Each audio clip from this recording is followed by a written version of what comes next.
Alappuzha Purakkad CPM local committee ഓഫീസിന് മുന്നിൽ പ്രവർത്തകർ ചേരിതിരിഞ്ഞ് ഏറ്റുമുട്ടലിൽ CPM ഏരിയ കമ്മിറ്റി അംഗവും ഡിവൈഎഫ്ഐ ജില്ലാ ജോയിന്റ് സെക്രട്ടറിയുമായ അജ്മൽ ഹസന് പരിക്കേറ്റു.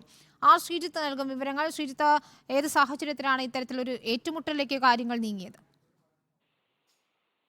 വിനിത, അംഗൻവാടി വർക്കർ നിയമനവുമായി ബന്ധപ്പെട്ട നടപടികൾ ഇപ്പോൾ തദ്ദേശ സ്ഥാപനങ്ങളിൽ നടന്നു വരികയാണ്. പാർട്ടി അംഗങ്ങളായ ആളുകൾക്കും പാർട്ടി ശുപാർശയുള്ളവർക്കുമാണ് നിയമനം നൽകുന്ന തരത്തിലുള്ള ആക്ഷേപങ്ങൾ ശക്തമായിരുന്നു.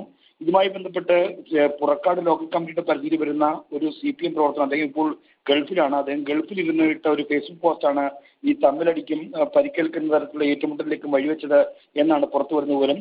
ഈ ഫേസ്ബുക്ക് പോസ്റ്റിൽ പാർട്ടിയുടെ അനധികൃത ഇടപെടലുണ്ട് എന്ന തരത്തിലുള്ള ആക്ഷേപം ഉണ്ടായിരുന്നു.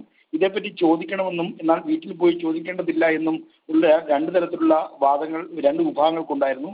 ഇങ്ങനെ അനുകൂലിച്ചും പ്രതികൂലിച്ചുമുള്ളവർ തമ്മിലുള്ള ഏറ്റുമുട്ടലാണ് പുറക്കാട് ലോക്കൽ കമ്മിറ്റി ഓഫീസിൽ മുന്നിൽ നടന്നത്. ഈ ഏറ്റുമുട്ടലാണ് H സലാം MLA പേഴ്സണൽ സ്റ്റാഫ് അംഗവും ഡിവൈഎഫ്ഐയുടെയും CPMന്റെയും അമ്പലപ്പുഴയിലെ നേതാവായ അജ്മൽ ഹസന് പരിക്കേറ്റത്.